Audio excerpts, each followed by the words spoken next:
गत 11 तारिख दिन जयपुर माननीय विधायक श्री तारा प्रसाद बाहिनीपति महिला सुरक्षा नहीं विधानसभा आलोचना निमंते दाबी करथिले, किंतु तांको दाबी न शुणी शासक दलर किसी गुंडागर्दी विधायक तांको उपरे आक्रमण करथिले, जाकि आमर समाज पई गोटे निंदनीय घटना, दुर्भाग्यर घटना।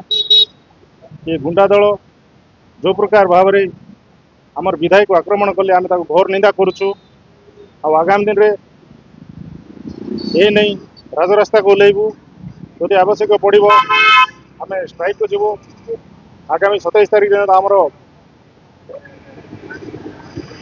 विधानसभा घेराव अच्छी, शह शह संख्यार हजार हजार संख्यार विधानसभा घेराव कर गणतंत्र मंदिर बोला जाउथबा विधानसभा रे पवित्र माटी रे सेठारे आमर विधानसभा रे राजनीतिक दल माने तथा विधायक माने उपस्थापन करथांती तथा वितर्कवाद करथांती। सेही मंदिर रे आमर जो विधायक श्री तारा प्रसाद बाहिनीपति को विलंबित करवा निलंबित करवा बहुत दुखर विषय एवं यही दुख यही निलंबित को आमे घोर विरोध करूँ एवं निंदा करूँ। यही सरकार जो कहते ओडिशा ओडिया ओडिशा ओडिया अस्मिता से दलर ही मंत्री तथा विधायक माने ओडिया अस्मिता को विरोध करी ओडिशा को विरोध करचंती। सेमाने जो कहते जे कथा कहते किंतु काम करते नहीं, किंतु सेमाने जो कहते पेंशन देवाटा पेंशन 3000 टका से दे पारना तथा 300 यूनिट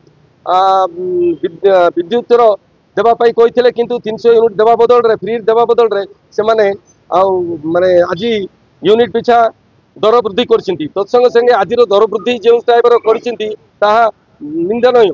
ताकू से माने विरोध ताकू से माने लुचेवा पई जाईकरी हमर नेता मानकू तथा तारा प्रसाद बाहिनीपति को नियमित करछिंती 7 दिन पई। यह आम कोटपाट तथा कोरापुट एवं समस्त कोरापुट जिल्लार समस्त कांग्रेस दल समस्त नेतृवृंद आपको घोर विरोध कर बालू बाहिनीपति सहित जो निर्यातना करागला फील्ड धरिकी जो गंडगोल करागला सेटा एक्चुअली भूल है।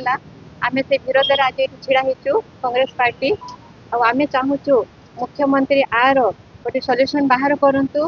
जदि यार सल्यूशन न बाहर करते से आज आम ये अच्छु ना आम समस्ते मिसी कांग्रेस परिवार सब राजरास्ता ओह्लू